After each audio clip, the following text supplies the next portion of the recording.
after watching the first season of Netflix May Cry, I was really curious about one thing. What were they gonna do with Lady? I mean, the only main character I've ever seen who felt as deliberately designed to be disliked as her was Velma. And that should tell you a lot. I was so baffled by the choices made by the narrative that my conclusion was that she was purposely written to be disliked. It was either that or the creator somehow didn't realize how the narrative choices around her would be received. I made a video talking about the show last year. Check it out for my full thoughts, but to review the parts about Lady, various factors came to get her to make her so easily disliked. The first is a relationship with Dante where she is just a bully. Like, it's an odd thing to say, but I can hardly think of another word to describe it. Every interaction between them in season 1 was characterized by just an incredible amount of animosity to the point where it honestly stopped making sense. It even felt like she came to dislike him even more after she found out demons aren't all evil and he saved her life. Now, you can have protagonists who are mean to each other like that. The problem was, well, Dante put it best. It's a whole back and forth. We try to trap each other, kill each other, blow each other up. I mean, it's mostly her to me. He may laugh it off, but a lot of the people who watch this show didn't. Some did, but I doubt they're watching this video. The fact of the matter is, if one character is just constantly bullying the main, most important character, people aren't going to be fans of that character. It also raises the question of what exactly Dante finds so endearing about Lady that he tolerates her constant abuse of him. Like, the show doesn't seem to realize that it hasn't actually given us that information. This was exacerbated by the narrative's need to extend the plot and the fact that it used Lady to do exactly that, which made her feel like even more of an obstacle. An obstacle that somehow wasn't getting killed by the superhuman demons around her. Connected to that is the way the plot so completely revolved around her instead of Dante. And then there are all the other things, like hunting and killing innocent refugees.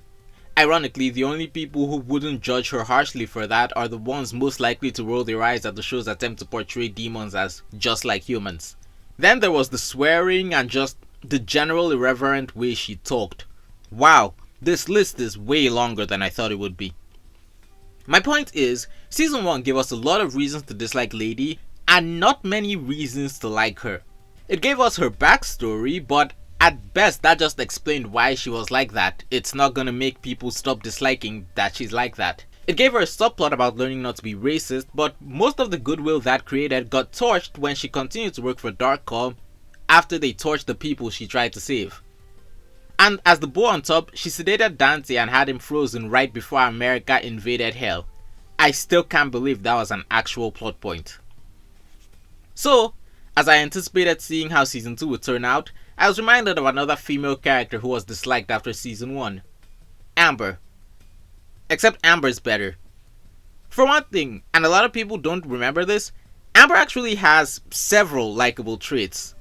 They all just got tainted because the creators made a massive misstep in understanding that the audience would not side with her in the secret identity conflict and how it would create so many simultaneous and retroactive problems. Then season 2 rolled around and they kind of just swept it under the rug. And that did not help because people's memories are not that short. Season 2 Amber is not bad. She's just tainted by that one thing that happened in season 1 and the show's refusal to even acknowledge that it happened. That's something I don't think a lot of people realize when it comes to audience reaction. If the audience thinks a character is wrong, but the show insists that they're right or downplays how wrong they are, it's just gonna make them more upset. If the show was more nuanced, people who may have sided against her, but at least understood where she was coming from, would have been less inclined to just denounce her. And just continuing on like nothing happened is not the solution some people think it is, because then it just feels like she's getting away with it. Lady was in an ultimately worse position. She barely had redeeming qualities, and it would be so unnatural to try and sweep her actions under the rug seeing how integral to the story everything she does was. Narratively, she's less like Amber and more like Omni-Man. So, did season 2 fix all of that? Barely. Not really. We finally got to see the culmination of Lady's arc, and it left things to be desired. They gave her more pet the dog moments that theoretically should soften people's view on her. freeing the demon prisoners, being upset at the sacrifice of human lives, things like that. But to be honest, I call bullshit. There is one big bump of bad writing that troubles this idea that I don't think the creators noticed. The first refugee she saved. Am I to believe that she genuinely did not follow up on that ever? It was so easy for her to find out what happened to them the moment she actually looked, but she just didn't for all the time that passed between season 1 and 2. She didn't ask literally any one of her co-workers what happened. She didn't even wonder where they went. But I guess the explanation is that she was just too busy helping invade Makai like a badass. I know it's just bad writing, but looking at it from a character perspective, all it tells me is that for how much she acts like she cares when she sees a demon suffering in front of her, she still sucks. My biggest question though was, what were they gonna do about Dante? Surely they wouldn't have them just continue to work together after all that. Right? Right? Guys?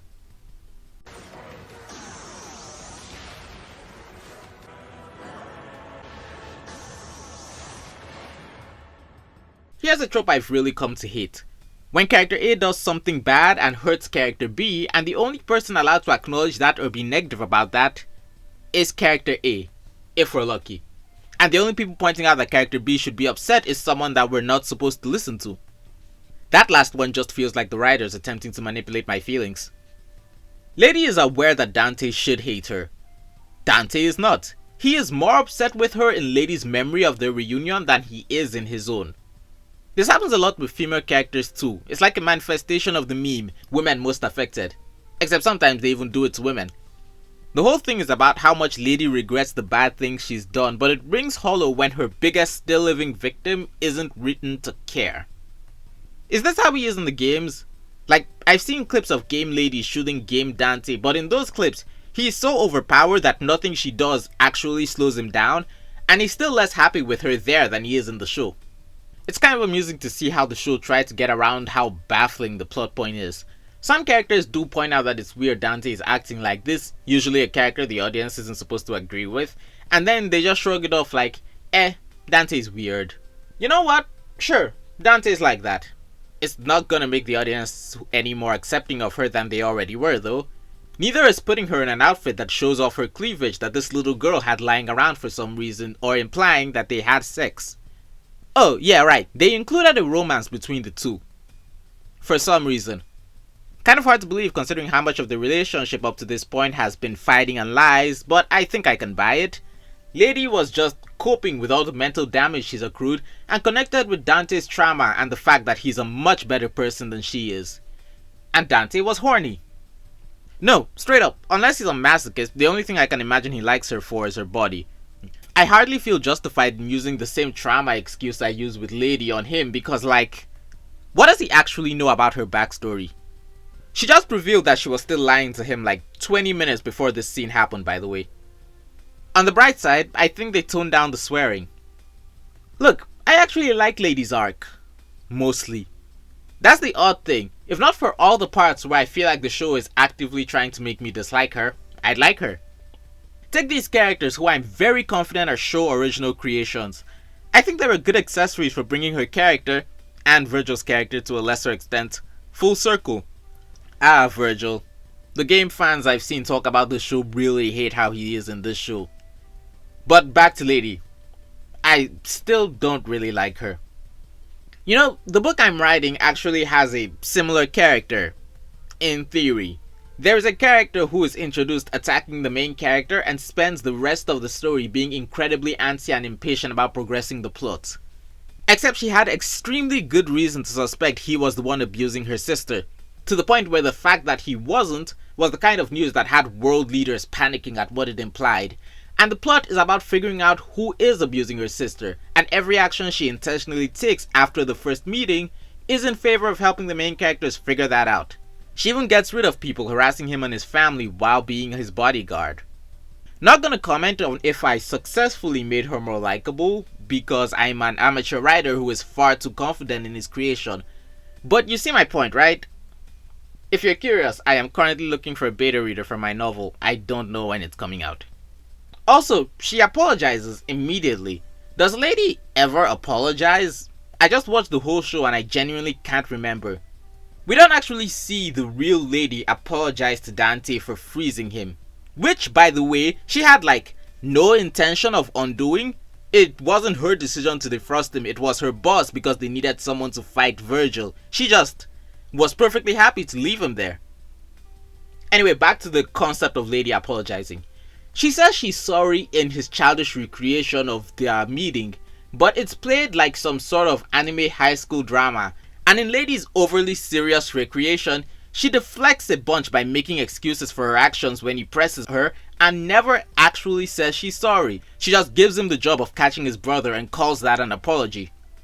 All we see of the reality of the reunion is Dante being way too casual with her and her telling him the news about Virgil and saying he can trust her. Except plot twist, she's still lying to him. You know, I don't think she apologized for that either. Did season 2 fix Lady?